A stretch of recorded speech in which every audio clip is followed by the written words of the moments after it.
وعلیکم السلام ورحمت الله وبرکاتہ. د کومه پښتنه چې تاسو کړی ده چې د ډاکټر په وینا باندې نشي ګولې خوړې شي کنه.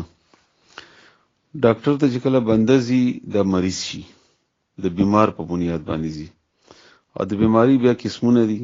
بعض هغه حالتونه دي چې بنده استقرار ته لاړ شي چې هغه نه بغیر بیا بل چاره نه وي یا بل ذریعہ نه وي د انساني عقل مطابق. لکه مثلا خنزیر غوښه حرامه ده، سور، خو چې کله انسان دومره ضرورت شي الله تعالی فرمایي قران کریم کې فمنز ترتم چې څوک تاسو کې په استقرار کې راشي، یعنی هغه د مرګ او د ژوند کیفیت شنو مجبور ده چې اوس بیا د خنزیر غوښه خوري او یا به مرګ قبلای.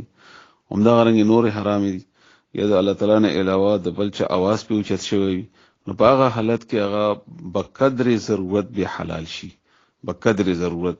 لکه مثلا حرام مال ده او د انسان په بچیږي په دوه نوړیو نه دوه نوړی دا به جایز دي، به دا به خوړی شي د لپاره نه چې ځان سربي او یا ځان ور باندې موړی یا خېټه ډکې د ضرورت مطابق. عمده کرانګي چې څومره مسکرات یعنی نشه لرونکي شیونه دي، که هغه ګولۍ دي او که دوايانې دي، که هر شی دي هغه د ضرورت مطابق حلال شي. بیا ځکه چې الته مرګ یې مقابله کې یا د دوايانې دي. دوايانو کې بیا قسمونه دي.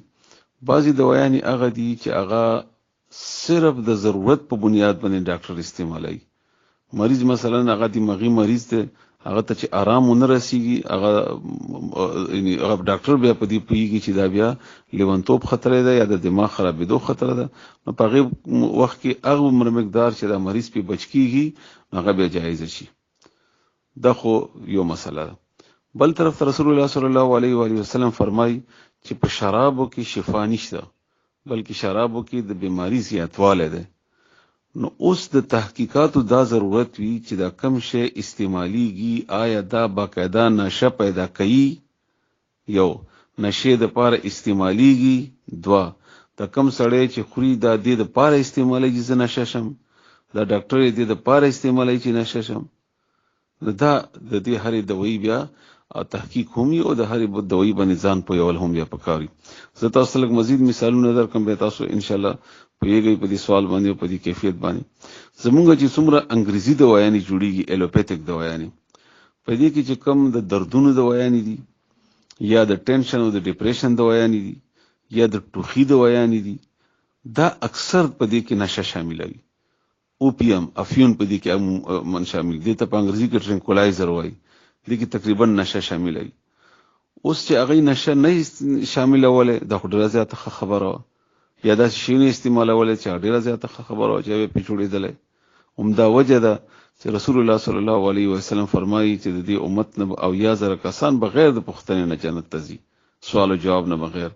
هغه کم خلک دي، هغه خلک دي چې هغه متوکلین دي، په الله باندې توکل کوونکي دي، د دم دارود وغیرہ دا شونه نه کوي. بس الله د خدای عظمت لاره د ډیره خبره خو دلته ضرورت ته ټوخه ده، ماشوم ده، بچی ده، هغه د مرګ خطر ده، نو بیا هغه په قدر ضرورت بیا جایز شي، په قدر ضرورت بیا جایز شي. ځکه چې نه بغیر هغه بیماری یا د غلری کیږي نه ختميږي نه.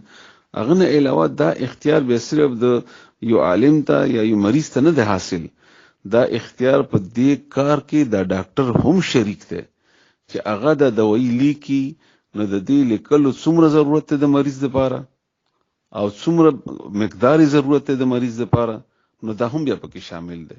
نو بعضی احکامات یو بل سره تړلي وي، انفرادي تور باندې سړی د هغې فیصله کولای نشي. لکه ډاکټر وایي چې روژه مه ساته، نو ټیک شو دې ته جواز جوړ شو ځکه چې روژه ونه ساتي دا ډاکټر ویلي دا د صحت لپاره ضروری ده، نو دا ذمہ داری هم د مریض ده هم د ډاکټر ده. پکې دا دواړه به د الله نه یریدونکي او د الله په دې حکم باندې پوهیدونکي نو بیا به دا فیصله کولی شي. نو داسې مشکلي فیصلو کې چې سړی کله راګیر شي، رئیسار شي، په کار چې هغه د انفرادي تور باندې په دغه یو شي باندې هم ځان پوي کی چې زما دا بیماری ده، که زه دا علاج نه کوم نو ما به څه نتیجه وي، او که کومه نو کومې دوايان استعماليږي د دې ماته څومره ضرورت ده.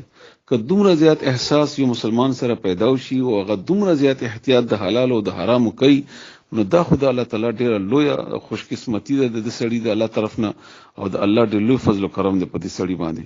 همدا کوجه ده چې رسول الله صلی الله علیه و علیه وسلم فرمایي د اخر د زمانو نه علامات نه یو علامت د هم د چې انسان به د حلال او د حرام اړو پروا نه کوي. دا صرف پیسې نه دي مراد، دا ټول کارونه مراد دي. دوايانې مونږ په دبا دب بلا ضرورت بغیر ضرورت خورو او دا غم نه کوو چې دې کې نشه ده، دا نشه فایده منه ده، دا نقصانی ده، دې باندې الله رضا ده، د الله ناراضګي ده.